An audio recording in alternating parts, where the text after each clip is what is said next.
Allah Akbar. Think, reflect, analyze, look into the creation.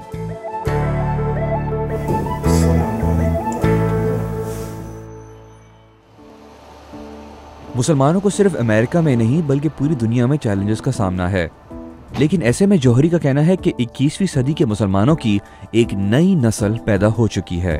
It's not just enough to point the finger at the other one.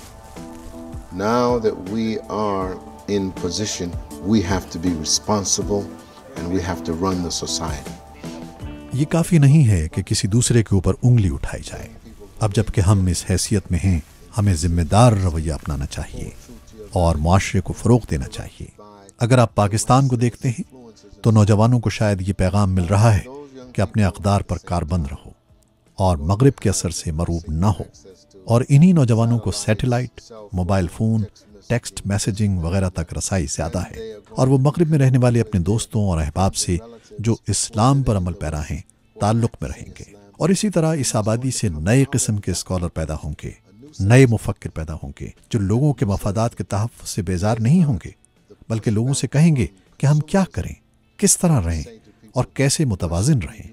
اور دین اسلام میں خاصیت ہے کہ معاشرے کو توازن فراہم کر سکتا ہے۔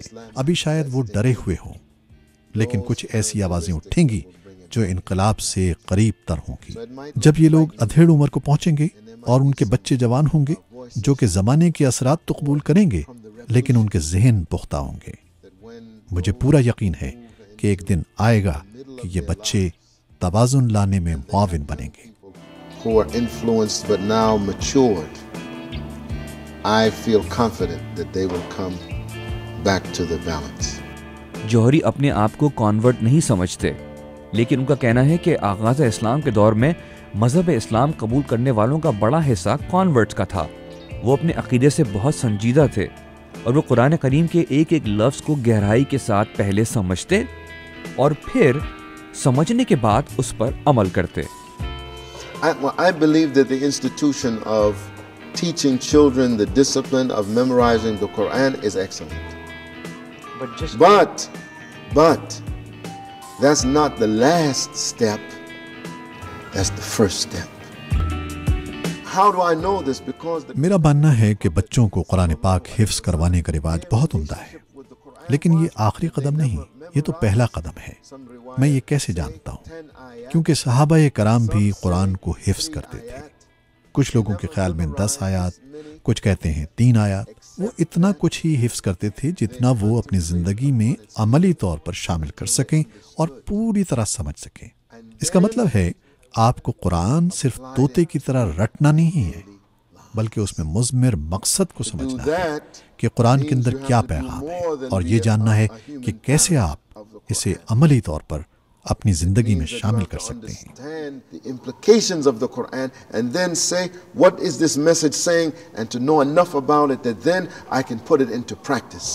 امام جوہری یاد کر رہے ہیں کہ ایک زمانہ تھا جب مسلمان اپنے علم اور دانائی کی وجہ سے جانے جاتے تھے۔ In the Muslim world today, this used to be the most literate society on earth. آج کی مسلمان دنیا اور وہ مسلمان معاشرہ جو کہ ایک وقت میں دنیا کا سب سے پڑھا لکھا معاشرہ تھا، جہاں انسان کی بڑائی اس کے علم اور عمل سے پہچانی جاتی تھی۔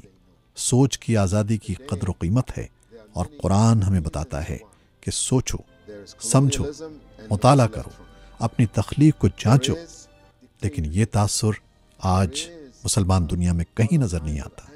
وہ کہتے ہیں سوچو نہیں، جانچو نہیں، جو تمہیں جاننے کی ضرورت ہے ہم بتائیں گے، وہی کرو۔ یہ دانش مندی سوچو، سمجھو اور جانچو مغرب کی بات نہیں، یہ قرآن سکھاتا ہے، اور ہمیں مشرق کی غلطیوں سے سیکھنا ہے اور مغرب کی سوچ سے۔ فالس چرچ ورجینیا کی مقامی آبادی امام جوہری کی خدمات کو بہت سراہتی ہے، اور ایک مقامی شہری کا کہنا تھا کہ امام جوہری جیسے امام کو دیکھ کر انہیں احساس ہوتا ہے کہ دنیا میں ہر چیز کو دیکھنے کے مختلف طریقے موجود ہیں۔ مسلمز امریکہ کے لیے میں ہوں عمران صدیقی۔ ان الذين آمنوا وعملوا الصالحات